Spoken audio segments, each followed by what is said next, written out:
Salut,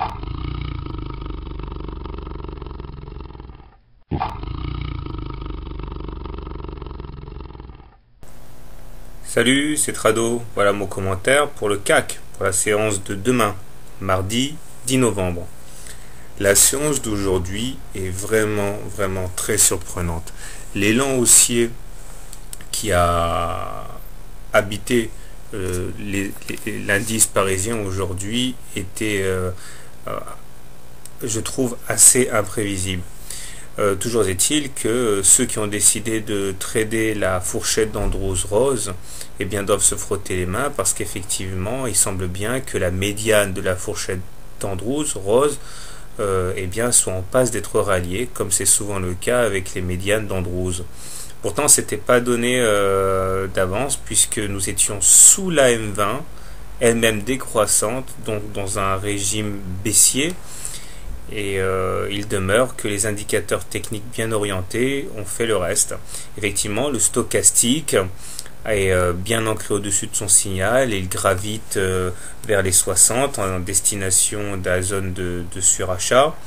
Le momentum croise clairement sa zone de neutralité et bascule positif, et le MACD croît son signal à la hausse. Donc c'est vrai que si on s'en tenait uniquement à ces indicateurs-là, la séance d'aujourd'hui aurait pu être prévisible. Il demeure que moi j'ai été très surpris. Cela suffit en tout cas à battre en brèche l'hypothèse de l'épaule tête-épaule que les baissiers auraient été tentés de jouer, puisque nous clôturons bien au-dessus de la première épaule.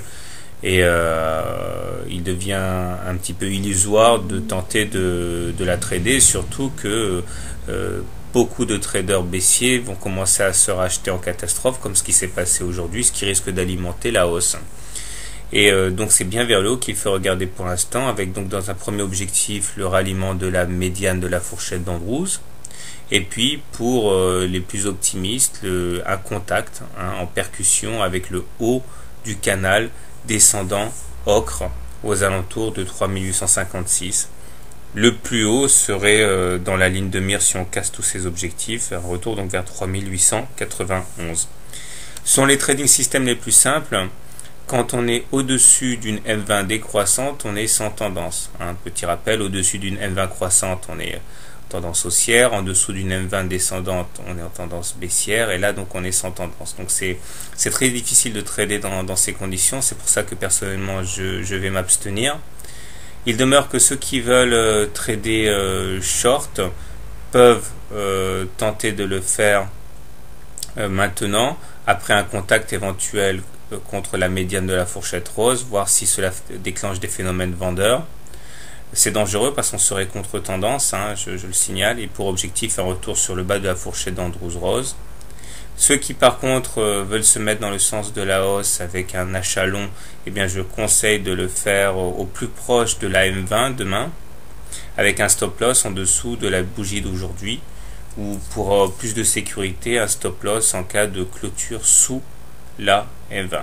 Personnellement, je ne trade jamais contre la M20, donc je vais m'abstenir demain. Il y a des choses plus faciles à trader que l'indice parisien demain. Voilà, bonne soirée et bon trade à demain.